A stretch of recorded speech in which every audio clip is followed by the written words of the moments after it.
Welcome back, folks, to a brand new video. So there's nothing quite like going on a city break in Europe. And with the new year comes new opportunities. And I've chosen a list of destinations that tick all the boxes for a great holiday this year. So let's take a look at 10 European cities to visit in 2024.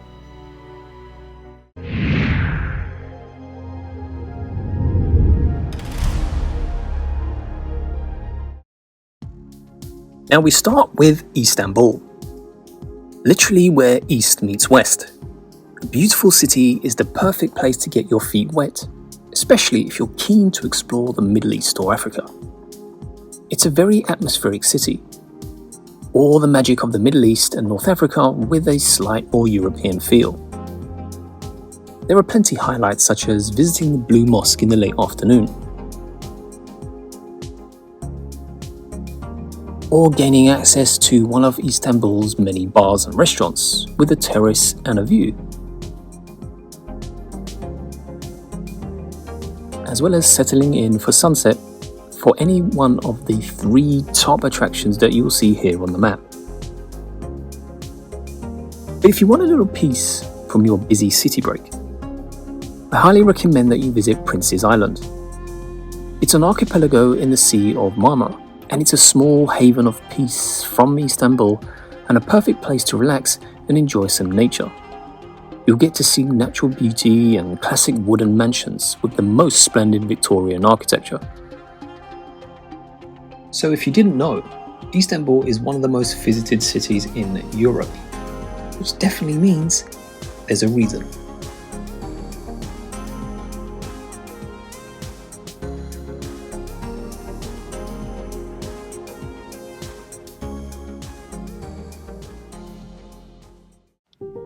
Number 2.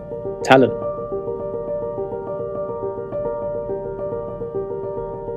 Now, whether you're traveling in the chilly winters or the colourful spring or autumn, you cannot escape the magic of this city that sits on the Baltic shores. Home to UNESCO World Heritage Site and the most well-preserved historic centre, Tallinn is one of the most beautiful cities in Europe. It's an ultra-modern city with the old warm charm. High stone fortress standing as the gateway between the two worlds. So as you step into this medieval masterpiece, walking past the cobbled streets dotted with meticulously preserved Renaissance-style buildings, it's one of the best city breaks you can go on. There are plenty of colourful rooftops and domes from the hills. But don't forget to get lost in the charm of the Tumpio Castle.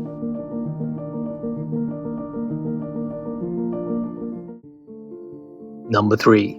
Marseille, France.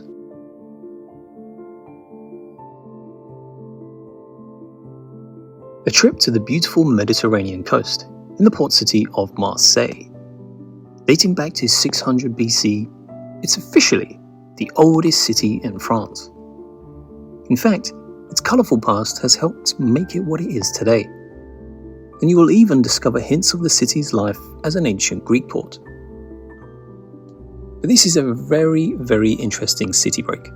It's slightly cheaper than any other French Riviera cities like Nice, and it has a bit more of an urban grunge and bohemian feel.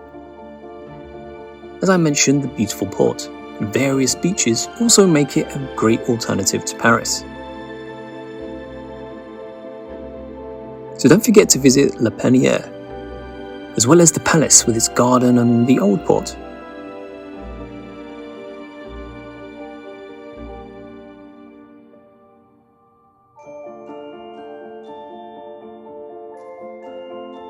And if you do have extra time on your city break, you can visit Cologne-Quais, which is to the south of the city, and it's well worth a day trip.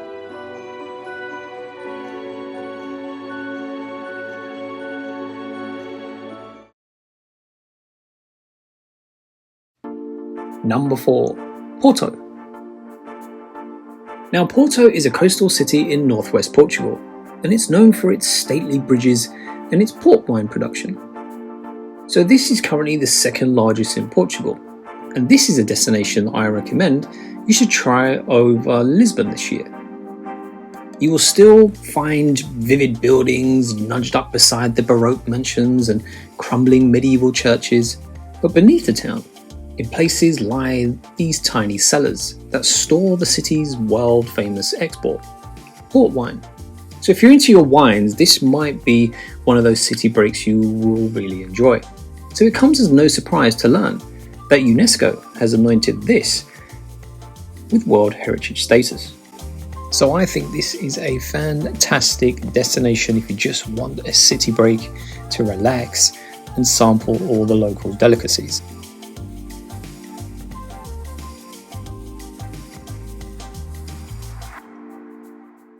Number 5. Stockholm. Now this is an absolutely stunning city, comprising of 14 islands connected by bridges and boat trips on the Baltic Sea.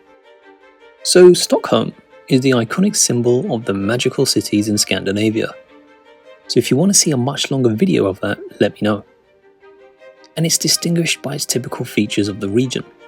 Colourful buildings that line the waterfront, beautiful gardens, plenty of theme parks and castles, and of course don't forget the museums.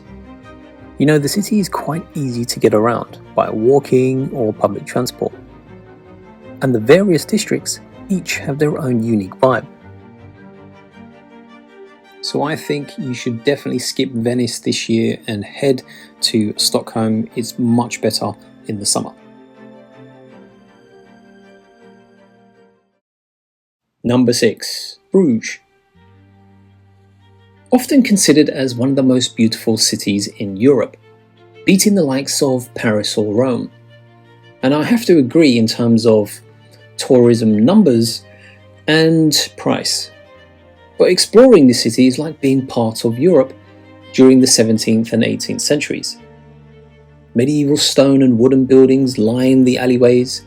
Be prepared to be surprised by more of a ethereal charm of the city as you walk along past the canals. You'll still see these monuments and of course the quaint little cafes. And this is what makes Bruges special. It's that charming atmosphere of ancient times that's still intact.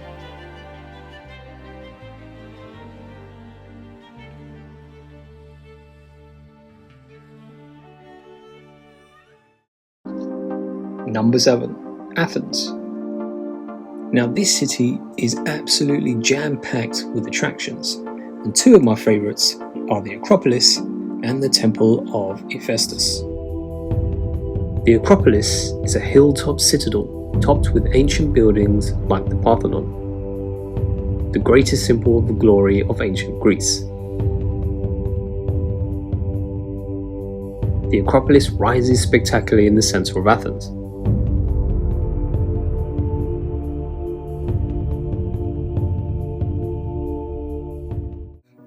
Temple of Hephaestus. So this is super close to the ancient Agora and should be on your next step. The awe-inspiring Temple of Hephaestus. You can easily reach it on the pleasant walk along the footpath that leads right up to the Agora hill. This 5th century temple is one of the best preserved ancient Greek temples, and thanks to its conversion into a Christian church, which saved it from destruction. Now the temple was designed on a classical plan, with 6 rows of 13 columns. Walk around, take some pictures, and entry to the temple is included in the ancient Agora ticket, so make sure that you're aware of that. Genoa. Sometimes overshadowed by the popularity of other Italian cities like Rome and Venice. You think, why would I need to go to Genoa? Especially as an hour and 15 minutes away is Cinque Terre. But Genoa nevertheless is still one of Italy's true hidden gems. As the capital city of the Liguria region on the northwest coast of Italy, it's most associated as the birthplace of Christopher Columbus. But the city's shining crown is clearly its historic centre, with narrow, winding streets that reveal surprising gems at every turn. So you really need to just walk around a very compact city because you can see a lot of things and get a lot of attractions out of the way in a very short space of time. Give it a go.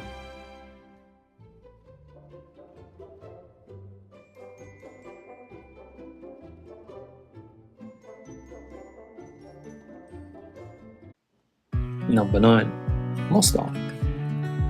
Now this is a beautiful medieval city with deep influences of Austro-Hungarian and Ottoman architecture. It's a bit of a bitch to get to, but it's home to the iconic Stary Most Bridge, from which the city gets its name. Mostar is very compact, meaning you can tick off as many of the key attractions on foot in one day, such as the bridge, Koski Mehmed Pasha Mosque, the Museum of War and Genocide, the bazaars, just to name a few.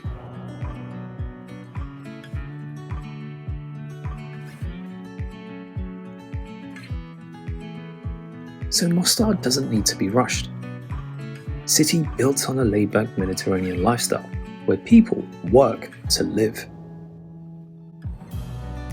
And coffee breaks are literally a ritual. So it's an excellent base for exploring the region's waterfalls, mountain trails, and let me tell you, it is far cheaper than its neighbour Croatia in terms of accommodation and food.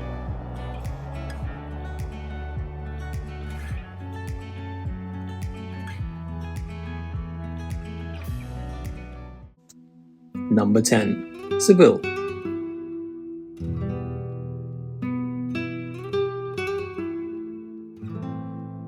Now the best things to do in Seville are all based around the city's beautiful weather and its relaxed environment.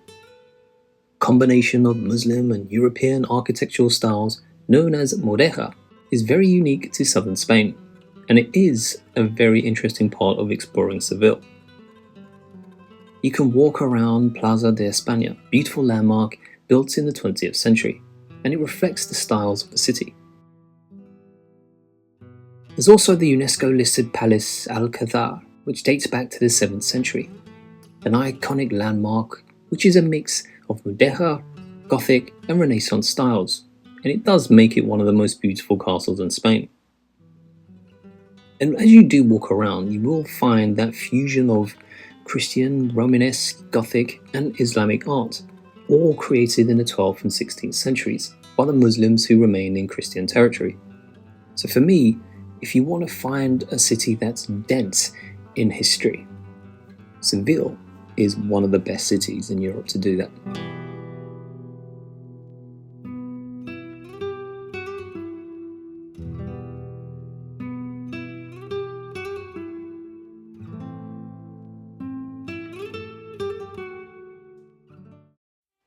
And there you have it, folks, 10 stunning cities for you to visit in the new year. Each destination has something unique about it, so hopefully you will be able to go on one of these trips in the new year, and let me know if you do. Tell me all about it. That's it from me. I'll see you all on the next one. As always, be good, be kind, and be careful. Peace.